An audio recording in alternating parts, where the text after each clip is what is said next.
Şagirdləri ilə birlikdə botanika bağında gəzərkən bitkilərdən bəzilərinin çiçəklərinin və çiçək qruplarının fərqli olduğunu gördü.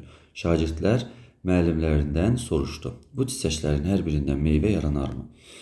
Deməli, burada qarğıdalı bitkisi veribdi. Qarğıdalı bitkisində 10 dişi çiçək, 20 erkək çiçək vardı.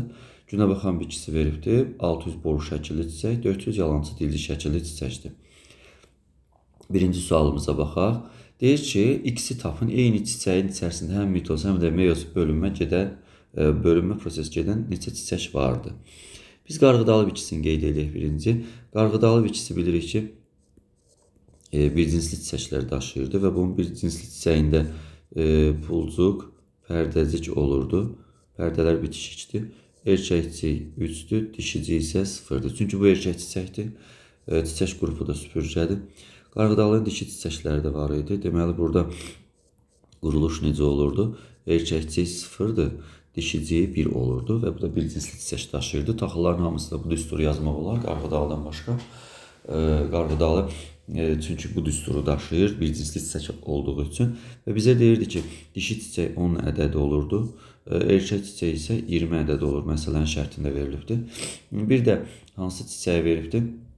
Günəbaxanın boru şəkilli və yalancı dilli şəkilli çiçəkləri vardı. Bunu da qeyd edək bura. Deməli,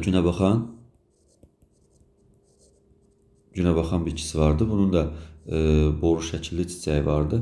600 dənə boru şəkilli çiçəkdir. Düsturu belə idi. Kasacıq 0-dır, ləçəyi 5-dir, bitişikdir. Erkəkciyi 5-dir. Bu da bitişikdir, dişiciyi isə 1-dir. Bu boru şəkilli çiçəklərin düsturuydu. Bir də var idi burada.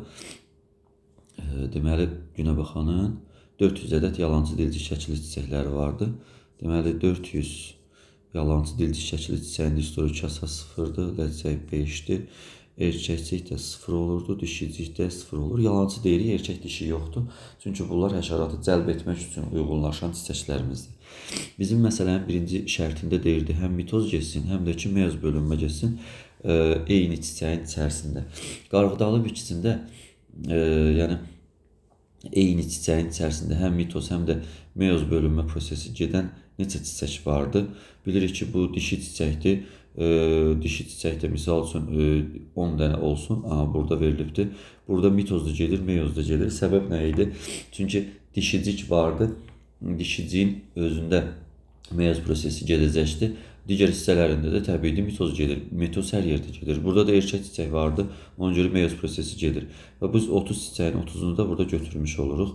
Burada baxaq Günəbaxana. Günəbaxanda erkəkcik yoxdur, dişicik yoxdur. Bilirik ki, erkəkcik dişiciyin içərisində tozluğun yetişməsi və yaxud da yumurtacıq içərisində və yaxud da ki, bunun yetişməsi prosesində mitoz və meyoz prosesi gedir. Ona görə də biz burada 600 çiçəyi götürə bilərik. Burada isə hər iki çiçəyi götürə bilərik. Cəmi cavabımız olacaqdır 630 kimi olacaqdır.